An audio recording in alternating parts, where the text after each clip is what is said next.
The video opens with an emotionally intense moment. John Thomas, a 60-year-old janitor, sits nervously among the crowd at his children's high school reunion. The room is filled with old classmates, their laughter echoing off the walls as they reminisce about the good old days. Everyone's chatting, celebrating, reconnecting, except for John. He's sitting on the outskirts, a quiet figure blending into the background. His kids, Emma and David, are sitting in the front row, engaged in lively conversations with their friends, some of whom John has known since they were little. Then, out of nowhere, the principal of the high school, a friendly but polished man, steps up to the microphone. The chatter dies down. The room grows still, and the principal announces, "Ladies and gentlemen, tonight we have a very special recognition. We are incredibly proud to announce the largest donor to our new campus, a person whose generous contribution has helped make this beautiful facility a reality. Now, I know this person has always preferred to remain anonymous, but we are so grateful for their support. Would the anonymous benefactor who built our new campus please stand up?"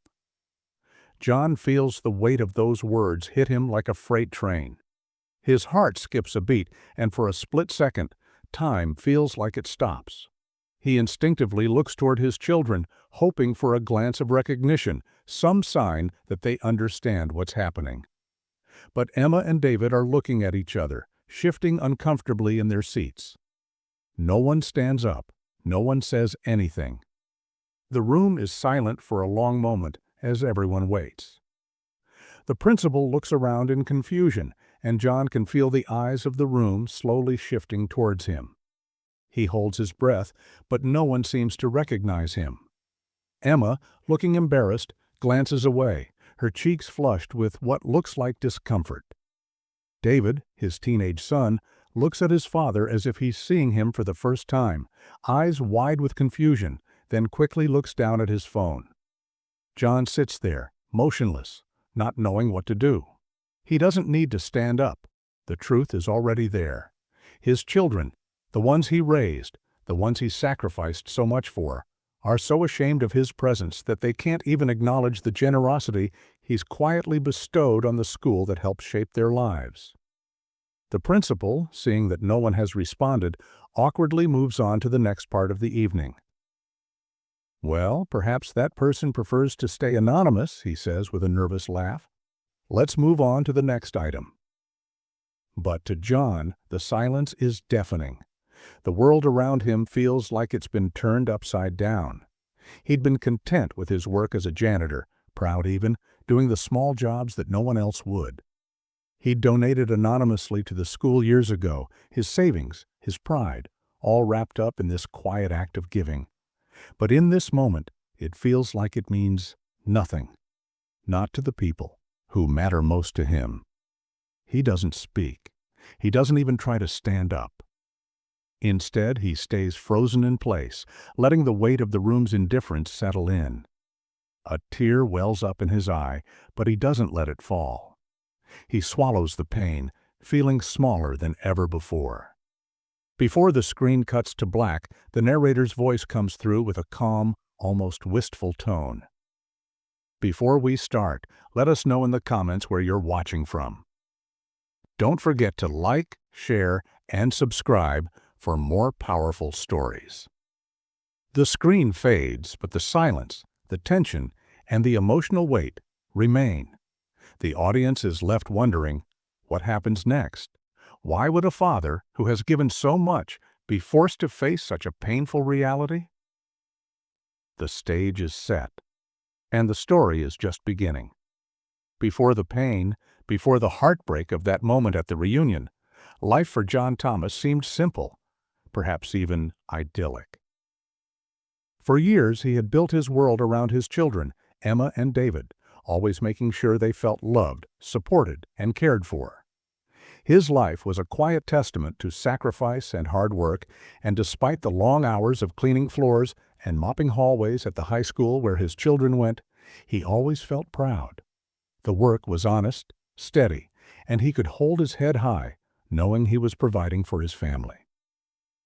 John had been a janitor at the same school for almost 20 years. It wasn't glamorous, but it was reliable. His wife, Karen, had passed away unexpectedly about 5 years ago, leaving a hole in their family that nothing seemed able to fill. But John did his best to keep the family together, leaning on the love he had for his children and the memories of Karen to get through the tough days. Every night he would make dinner, even if it was just something simple: spaghetti, grilled cheese, or soup. It didn't matter. What mattered was the time they spent together. Despite their modest income, the family was always close-knit. There were no big vacations or extravagant outings, but there was always love and laughter in the Thomas household. John worked long hours to make sure Emma could attend college and that David, despite his rebellious streak, had every chance to succeed. John wasn't the type of father to spoil his kids with material things, but he always made sure they knew they were his priority. He sacrificed his own dreams to help them chase theirs. On weekends, they'd sit together on the couch, watch movies, and have family game nights. John would listen to Emma's plans for college, supporting her dreams of becoming a lawyer, even though it meant he'd never have the chance to visit the places she would one day go. And David, his son, who was growing more distant with each passing year, would often complain about the rules John set. But John never let those complaints sting too much. He chalked it up to the usual teenage rebellion, knowing it would pass. John had always been a quiet man, humble and reserved. He didn't crave recognition, didn't seek praise. His pride came from knowing he was there for his kids. He'd never been flashy, never been one for big displays of wealth, but his self-worth was tied to something deeper: the love of his children and his ability to provide for them. His job, though far from glamorous, was something he did with pride. He may not have had much money to show for it, but the work he did kept food on the table, and it kept him close to the people he loved. And for a time, that was enough. But little by little, things began to change. Emma, now preparing for college, started to pull away, spending more time with her friends than with her father. David, the once affectionate boy, now spent his evenings with his own crowd, leaving John to navigate the loneliness that began to creep in after Karen's death. John couldn't see it at the time. He couldn't see how slowly, almost imperceptibly, the family he had fought so hard to keep together was beginning to slip away from him. But John was still convinced that everything was fine. After all, his children were healthy. They had opportunities ahead of them, and they still spoke to him, albeit less often than before.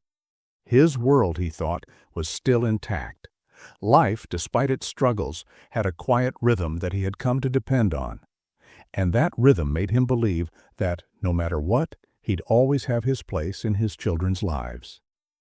It's often the small moments that slip by unnoticed, small seeds planted, too subtle to see at the time, but growing into something much bigger. For John, the first red flag came on a quiet afternoon, one of those seemingly ordinary days that would later come to feel anything but. John had just come home from his job at the high school. It was a typical Thursday evening. He hung up his worn jacket by the door, slipping off his shoes, the familiar scent of cleaning supplies lingering on his hands. As he walked into the kitchen, he found Emma sitting at the table, flipping through a college brochure, her mind seemingly elsewhere. David was sitting across from her, his attention absorbed by his phone. Both were silent, distracted. "Hey, kids, how was your day?" John asked, trying to break the quiet. He smiled, hoping to hear about their day, their thoughts. Anything to reconnect after what felt like a long week. Emma didn't immediately respond, too absorbed in the pages in front of her. It wasn't the silence that worried John, though. It was the distance that had grown between them. She had always been open with him, eager to talk about school, her plans, her hopes for the future. Now her responses were shorter, her gaze avoiding his. "Emma?" John pressed gently, trying again. "What's going on? Are you excited for next semester?" This time she looked up, her eyes tired. "Yeah, Dad, I'm excited. But I've been thinking, maybe you should stay home for the fundraiser next weekend. I don't think it's a good idea for you to come." John froze, momentarily stunned. "What do you mean? I thought I'd come and help out. I can clean up afterward, maybe even serve some drinks." Emma shifted uncomfortably in her chair. "It's just that, well, it's a lot of people from my class, and they don't really understand your job. I don't want you to feel awkward." The words stung more than John expected. He looked at her, trying to find a trace of the daughter he'd known, someone who would have welcomed his presence, not pushed him away. But the daughter sitting across from him seemed almost like a stranger. "Emma, I'm your father. It doesn't matter what anyone thinks of my job. I just want to be there for you." She didn't respond, just pushed her chair back and left the room, leaving John sitting there, stunned by the dismissal. Later that evening, John tried to talk to David, hoping for a different response. David, however, was no easier to reach. As John walked into the living room, he found his son sprawled on the couch, playing a video game with the volume cranked up. John took a deep breath and sat down beside him, his voice quieter this time. "David, your sister's a little upset about the fundraiser. She thinks it would be embarrassing for me to be there." David barely glanced up. "Yeah, well, I kinda get it. I mean, it's not like you're really one of the important people at school, right?" The words hit John like a slap in the face. He wanted to argue, to tell David how much he had given up for them, how hard he worked to make sure they could follow their dreams. But the words stuck in his throat.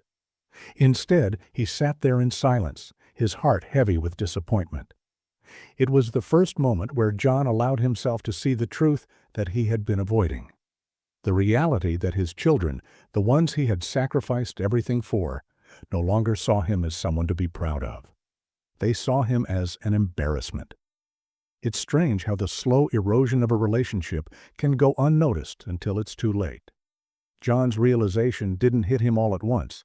It wasn't a single moment, but a series of small, quiet ones that built up over time. The cracks in his relationship with his children deepened, imperceptibly at first, until the foundation seemed to crumble beneath him. After the conversation with Emma and David, John tried to convince himself that maybe he was overreacting. Teenagers, he thought, were always pushing boundaries, testing limits, and pulling away. But as the weeks passed, his doubts began to take root. Every conversation with his children felt more distant, as if they were physically present, but emotionally somewhere else. John felt like he was slipping through the cracks of their lives, unnoticed and increasingly unwanted. Emma, who used to tell him everything about her day, her friends, her teachers, the challenges she faced, now seemed to close off. She would retreat to her room, spending hours on her phone or buried in schoolwork, leaving John to wonder what had changed. He tried to make small talk, to ask her about her plans, but she would give him one-word answers, her eyes always on her screen. There was no effort to engage, no warmth in her responses. John started to feel like an outsider in his own home. And then there was David. His son, once so full of life and energy, now seemed to drift further away. The sarcastic comments he had made at the fundraiser were just the beginning. David stopped coming home for dinner, choosing instead to hang out with his friends. When John asked him about it, David would shrug and say, "You wouldn't understand, Dad." Those words, "you wouldn't understand," stung like a needle. What had changed? When had John become someone his children no longer wanted to talk to, someone they no longer turned to for advice or guidance? Even the small moments that used to fill their home with laughter had vanished. Gone were the family movie nights, the impromptu trips to the park, the shared jokes. John couldn't remember the last time they'd sat together around the dinner table without the tension hanging in the air. He would make his best effort, trying to keep the conversation light, trying to spark a smile from Emma or David, but all he got in return were quick glances and monosyllabic replies. He felt the weight of their indifference pressing down on him like a heavy stone. John, always a quiet man, didn't know how to express what he was feeling. He wasn't the type to shout or make a scene, but the pain of being ignored, of being replaced by their friends and their own worlds, cut deeper than anything physical ever could.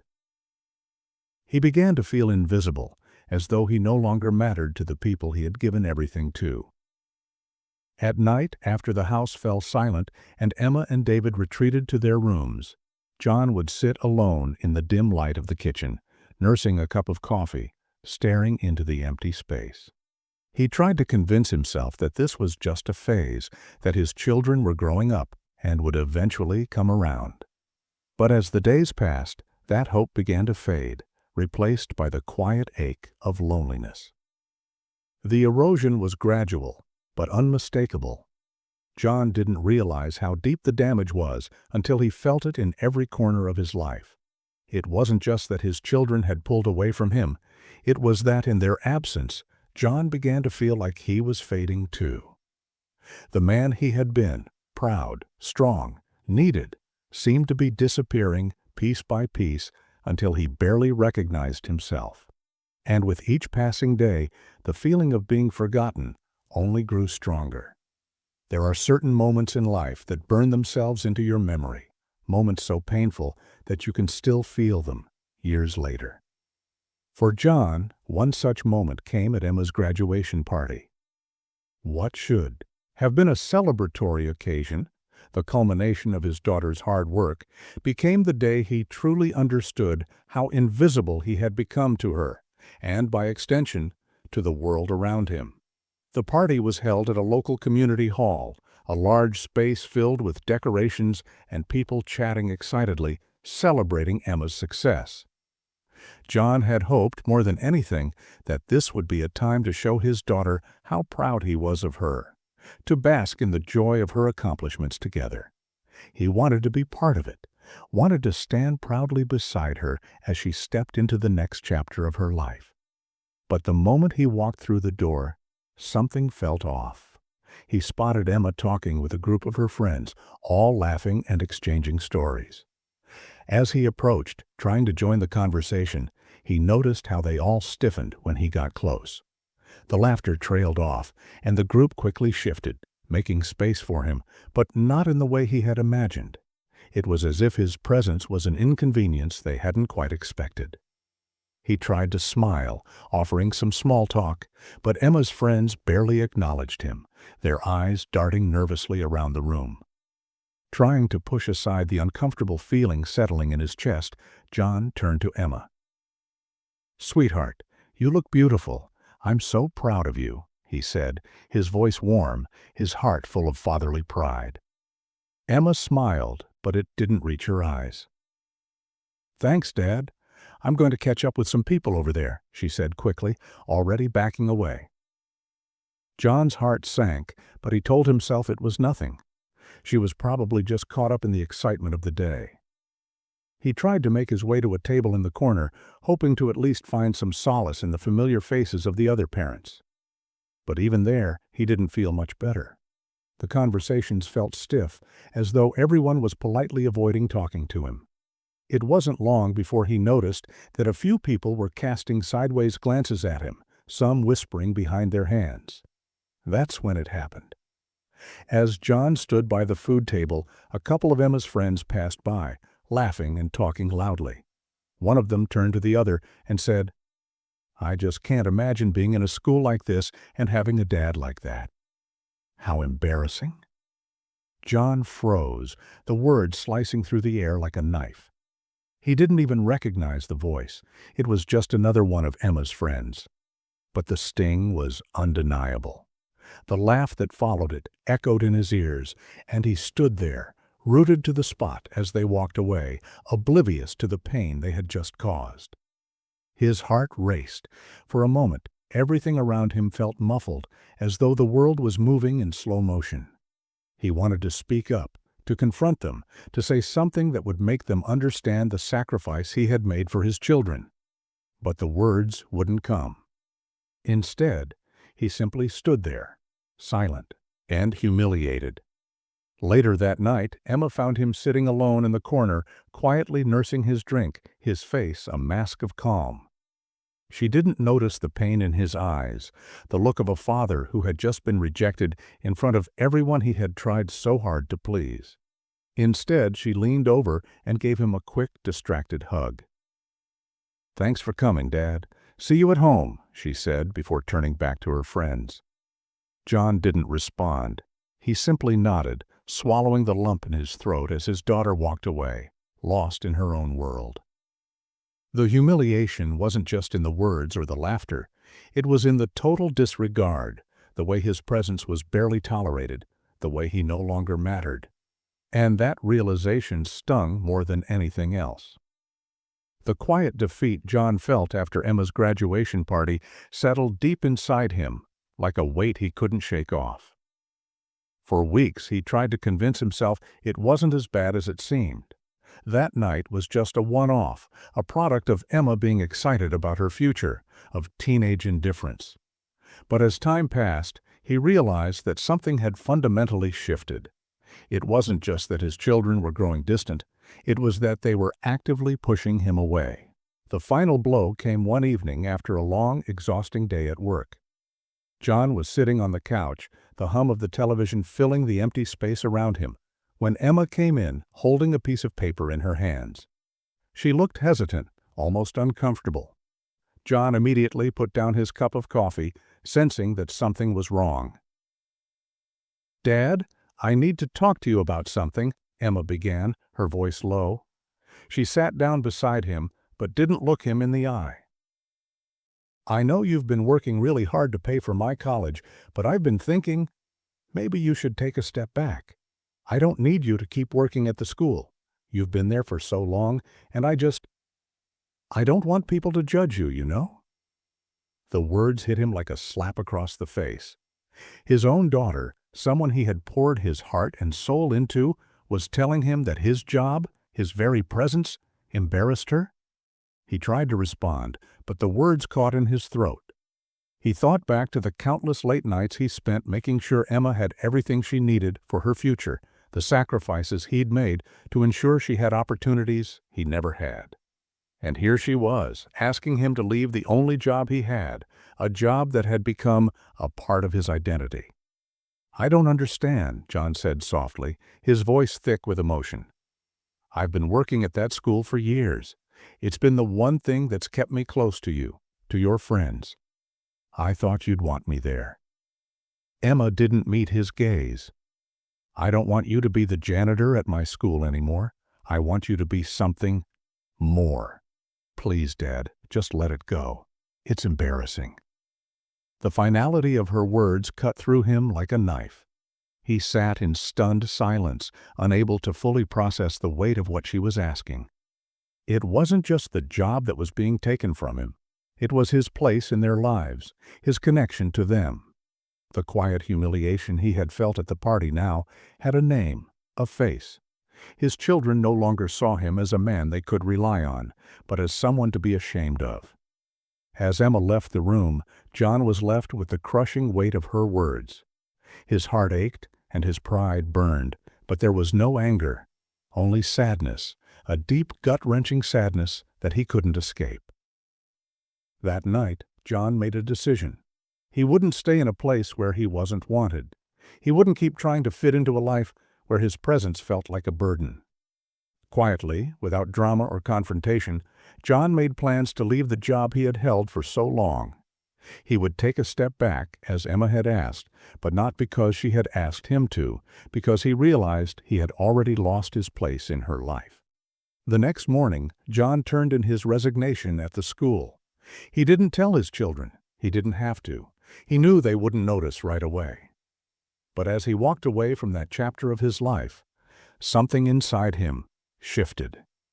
The weight of their rejection was heavy, but it wasn't the end. It was just the beginning of something new, even if he didn't yet know what that would be. John's decision to leave the school was supposed to bring a sense of closure, but instead it pushed him into a deeper sense of emptiness. The weight of his resignation, of walking away from a job he had held for 2 decades, settled heavily in his chest. It wasn't just the loss of the job itself, it was the loss of connection, the final severing of the bond he once had with his children, his place in the world. For the first time in years, John didn't know who he was or where he fit in. The days following his departure were the hardest. Without the routine of work, John found himself adrift. He spent his mornings sitting alone at the kitchen table, staring at the piles of bills that had accumulated over the past few months. The house, once filled with the chatter of his children, now felt cold and empty. Emma was busy with college preparations, and David had his own group of friends. John was left alone, without purpose, without a reason to get out of bed in the morning. He hadn't realized how much he had defined himself by his role in his children's lives and the job that connected him to their school until it was all gone. Every morning he would sit in front of the television, flicking through channels, but never really watching anything. The house became quieter, and John's sense of isolation deepened. The familiar hum of his old life seemed like a distant memory. He felt invisible, not just to his children, but to the world. The people who once greeted him with a smile at the school now barely acknowledged him when he ran into them in town. His friends, who used to invite him out for drinks or to watch the game, had stopped calling. The phone never rang, the doorbell never rang. The silence was suffocating. Financial stress began to weigh on him as well. With no job, his savings began to dwindle, and John couldn't help but worry about how long he could make ends meet. The little bit of money he had put aside for his future was disappearing fast. He didn't want to burden his children with his problems. Emma was about to start her new life, and David barely seemed to care about anything other than his own world. But the weight of it all, the loss of his job, the growing emotional distance from his children, and the financial strain, was overwhelming. At night, John would lie awake in the dark, his thoughts racing. He missed Karen more than he could express, but it wasn't just grief that kept him awake. It was the realization that he had become someone he didn't recognize. The man who had once been a proud father, a provider, someone his children looked up to, was now a shadow of himself. He had become an afterthought in their lives, a man who had been forgotten even by his own children. One night, as he stared at the ceiling, John finally allowed himself to face the truth. He was at rock bottom. But it wasn't just the weight of his situation that crushed him. It was the crushing realization that he had given so much of himself to his family, and now he was left with nothing. No job, no purpose, and no real connection to the people he loved most. But even at his lowest, a small part of him knew that rock bottom wasn't the end. It was just the place where change could begin. And though he couldn't see it yet, something inside him, a quiet spark, was waiting to light the way forward. It was during one of John's quiet, lonely afternoons that he stumbled across something that would shift the course of his life. Something that, in a way, had been right in front of him all along, yet he had never truly seen it until now. It was an old letter tucked away in a drawer in the kitchen. The drawer was full of various odds and ends, old receipts, coupons, and paperwork from when Karen was still alive.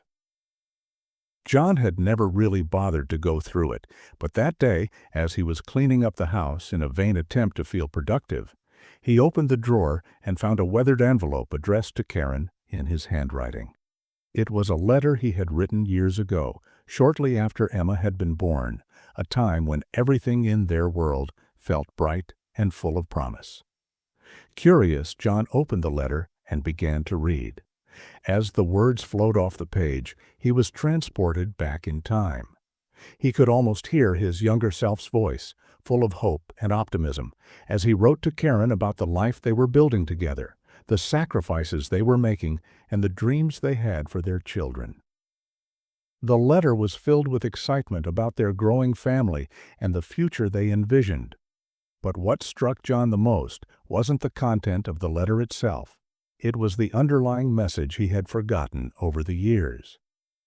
He had written it when he was still so deeply invested in the idea of providing for his family, giving everything he had to make sure his children would have better opportunities than he did.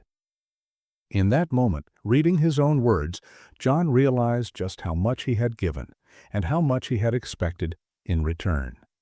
He had poured everything into his children, into his role as a father, and yet somehow had lost sight of himself along the way. As he read, one line stood out. "I may not have much to offer, but what I have is all for them. I will never give up on giving them the world." The words hit John harder than he expected. He realized that even though his children had distanced themselves from him, even though they no longer seemed to appreciate the sacrifices he had made, he had given them everything. He had done his best, and that was enough. The letter also made John recognize something else, something even more important. It reminded him that he had a purpose beyond being a father. He was more than just the sum of his children's needs or the job that defined him. He had a life before them, and he would have a life after them. The letter reignited a spark inside him that he hadn't felt in years. A desire to reclaim his own identity, to rediscover who he was outside of his role as a father and a provider. With a newfound clarity, John made a decision. He wouldn't let the loss of his job or the emotional distance between him and his children define him. He had given them everything, but now it was time to start giving to himself. The first step, he knew, was to remember who he was and what he had once dreamed for himself. As he folded the letter back up and placed it carefully in the drawer, John felt a quiet sense of peace for the first time in months. The discovery of that letter, a small but significant piece of his past, reminded him that the story wasn't over. It was just beginning. It wasn't a dramatic overnight change, but over time, John began to see things differently. Something inside him had shifted after reading that letter. It was as though he had awoken from a long emotional slumber, and for the first time in years, he started to see himself in a new light. The despair he had been living in, the overwhelming sense of loss, began to lift ever so slightly. At first, it was subtle.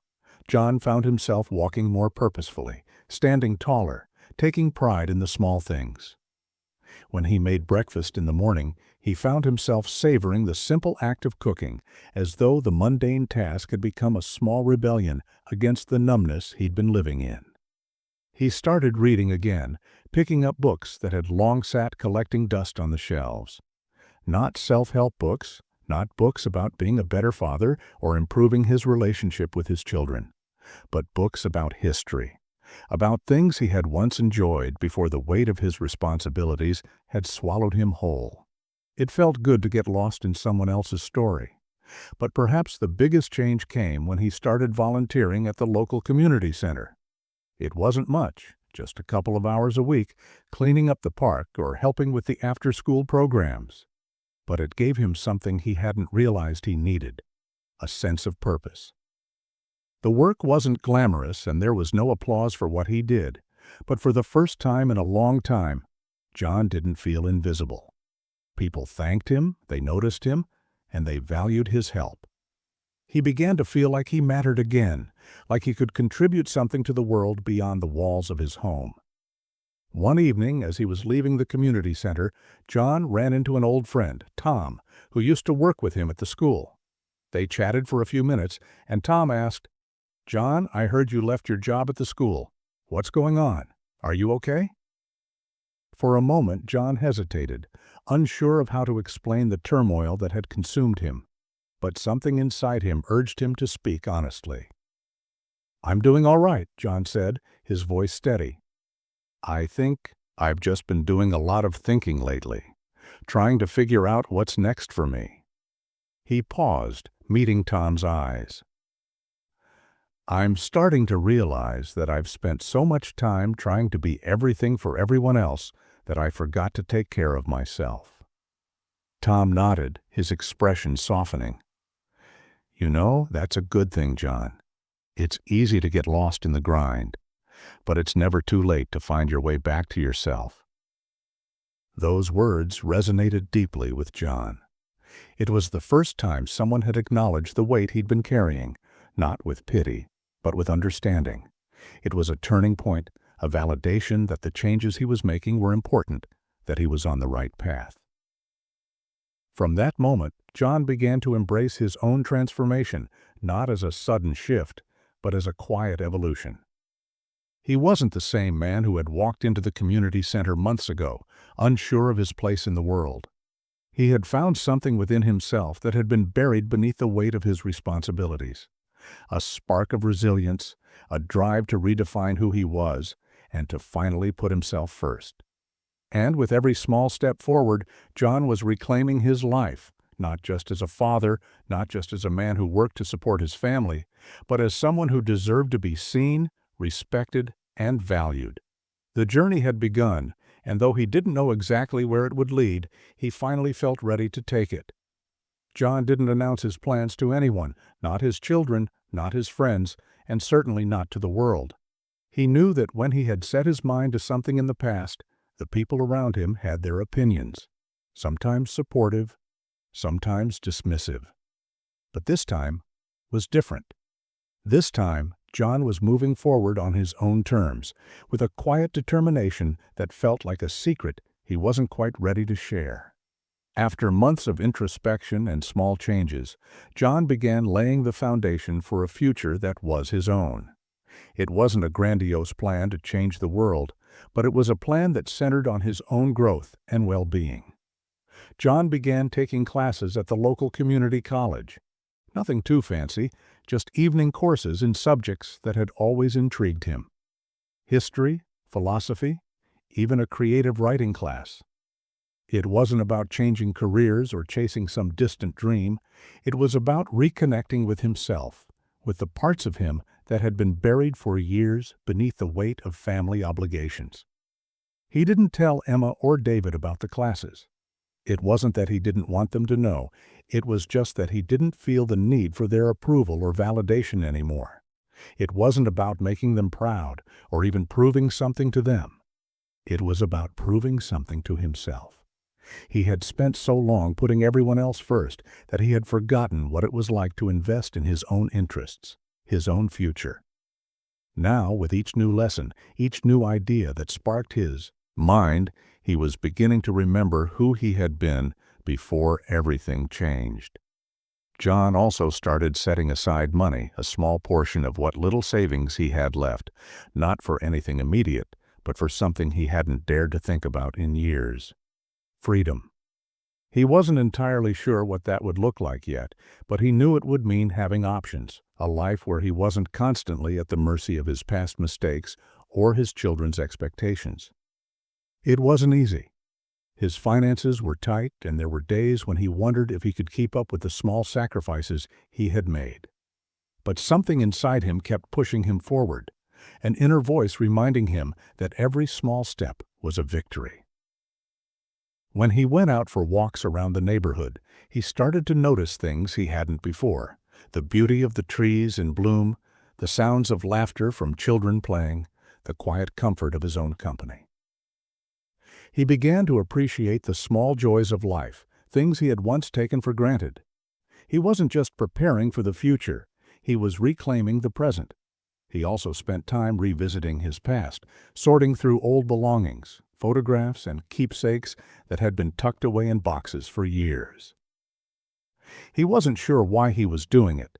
Maybe it was just a way to connect with a younger version of himself, a time when things had felt simpler. As he flipped through old photo albums, he saw snapshots of his family, his younger self, full of hope and pride, the man who had once believed that everything he did was for his children. He smiled at the memories, but there was no longing. Instead, he saw them for what they were, beautiful moments in time, but no longer defining his present. In these quiet, solitary hours, John had started to build a new version of himself, someone who wasn't defined by his failures or his sacrifices, but by his capacity to change and adapt. The path ahead wasn't entirely clear, but for the first time in a long time, he felt ready to walk it alone.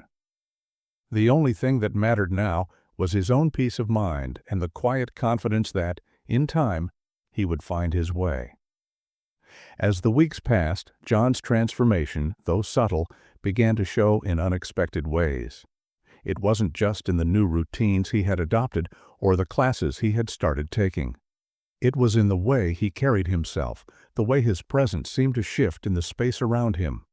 He was no longer the quiet, resigned man who had once been content to fade into the background. John had begun to find his voice again, and with it, a sense of strength he hadn't known he had. One evening, as John was walking through the local park, one of his favorite places to clear his mind, he ran into an old colleague, Sarah, from his years working at the school. She was with her young daughter, pushing a stroller along the path. Sarah had always been a kind and supportive colleague, and seeing her brought a wave of nostalgia for the days when he felt truly connected to the school community.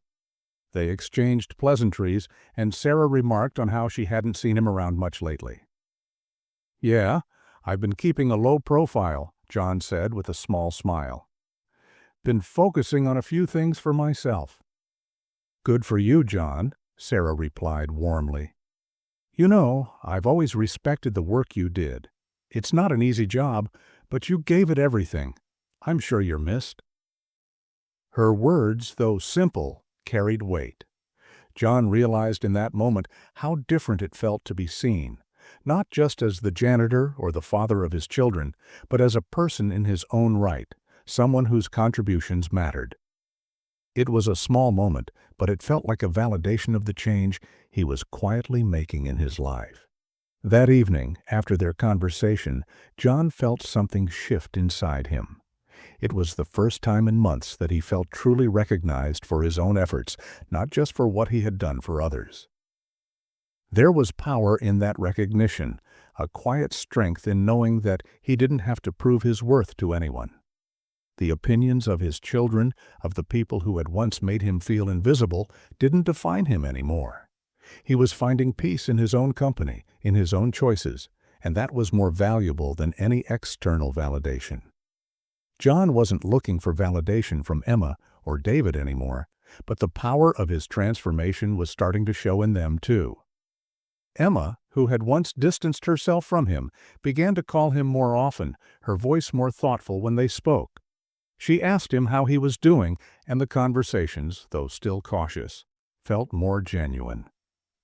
David, too, had started to reach out, not with the same callousness he had shown before, but with a more respectful tone. John didn't push for these changes, nor did he expect them to come quickly. He understood now that he couldn't force his children to see him differently, and that the best thing he could do was keep living his truth. The more he found his own peace, the more he noticed a subtle shift in the way people treated him.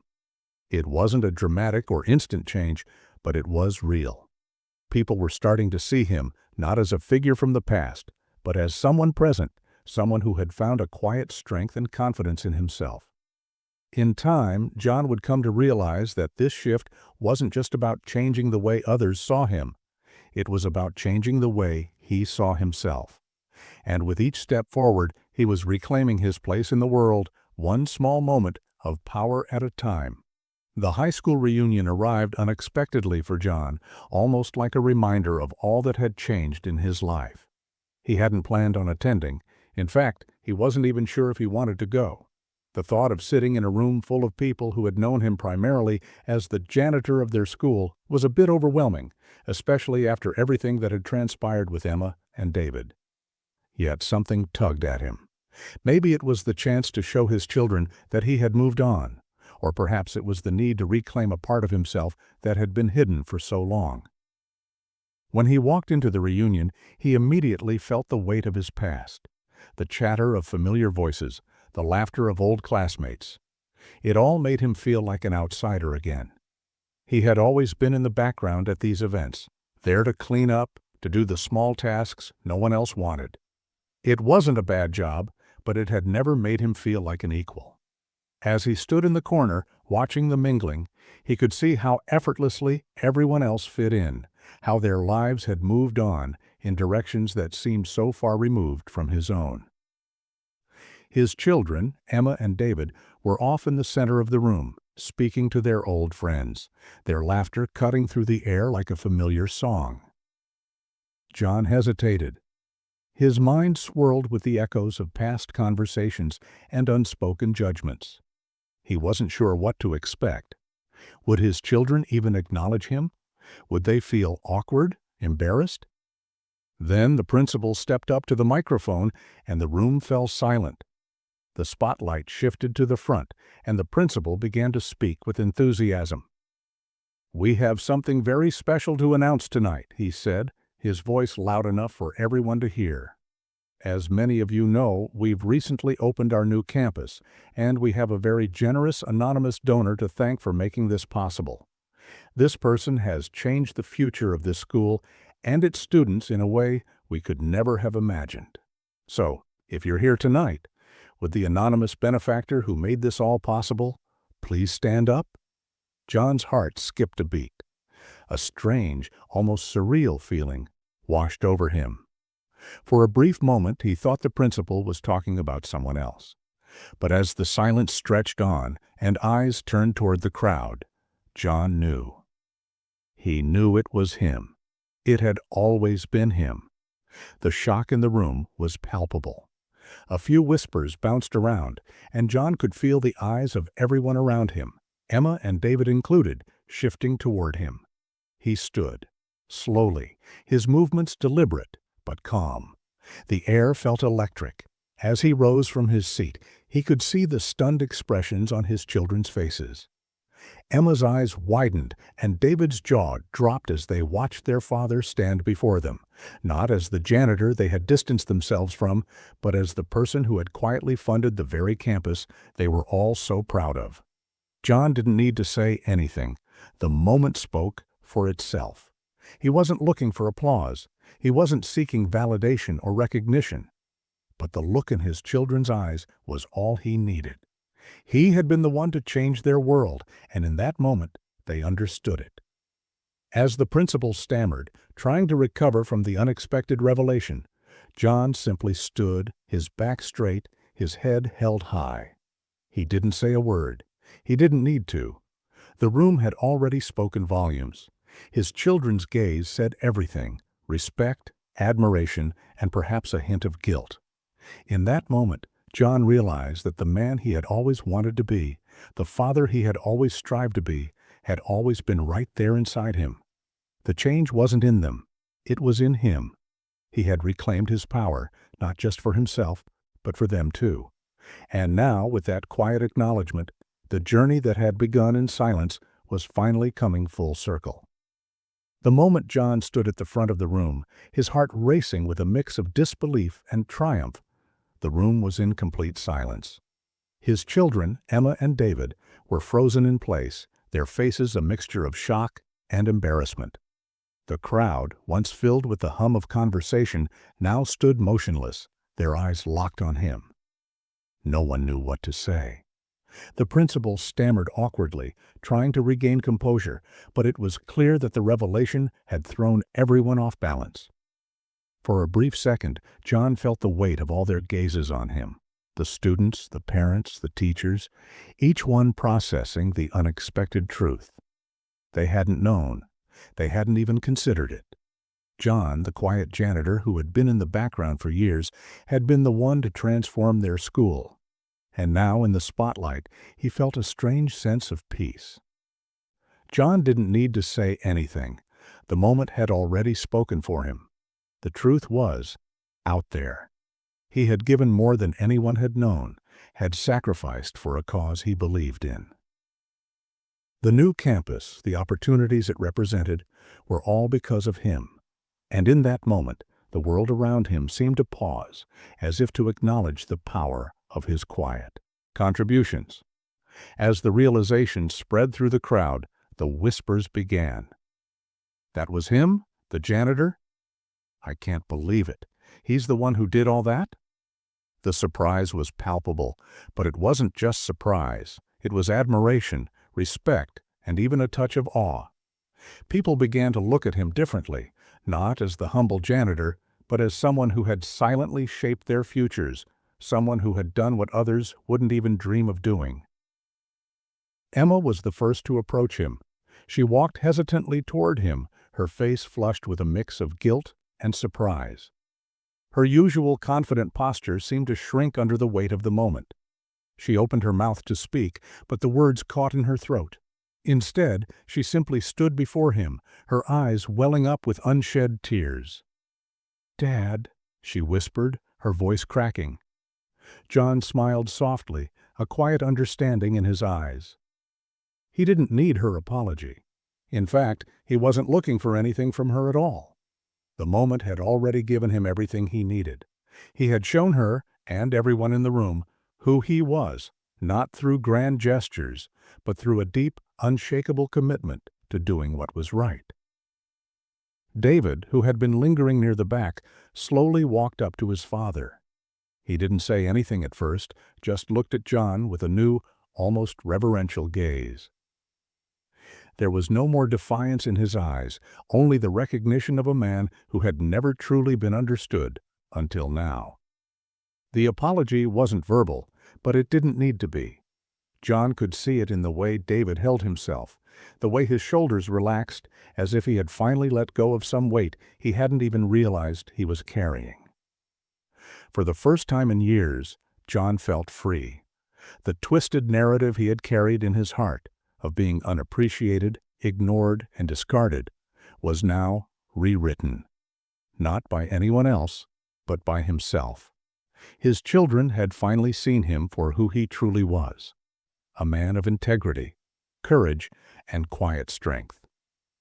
As the crowd began to stir, murmurs of respect circulating through the room, John stood in the center, feeling a calm certainty settle over him. This was justice, not in the form of loud confrontation or retribution, but in the quiet, undeniable truth of what he had done. The world had changed, not because of a dramatic revelation, but because of the simple fact that he had stayed true to who he was, no matter the cost. And in that moment, John realized that he didn't need anyone to validate his worth anymore. He had already proven it to himself. The evening after the reunion felt different than John had expected. There was no celebratory atmosphere, no grand gestures of reconciliation. Instead, as he returned home, he found the house as quiet as it had been for months. But that silence, once so heavy and oppressive, now felt different. It was peaceful, almost soothing. For the first time in a long time, John was not waiting for a phone call or an apology. He had reclaimed his self-worth in a way that didn't depend on anyone else's validation. It wasn't long before Emma called. Her voice, when she spoke, was tentative, softer than usual. "Dad, can we talk?" John didn't hesitate, despite the knot that formed in his stomach. He had been waiting for this moment, even if he hadn't realized it. He could hear the nerves in her voice, but there was something else too. Something deeper, something that told him she wasn't just apologizing out of guilt.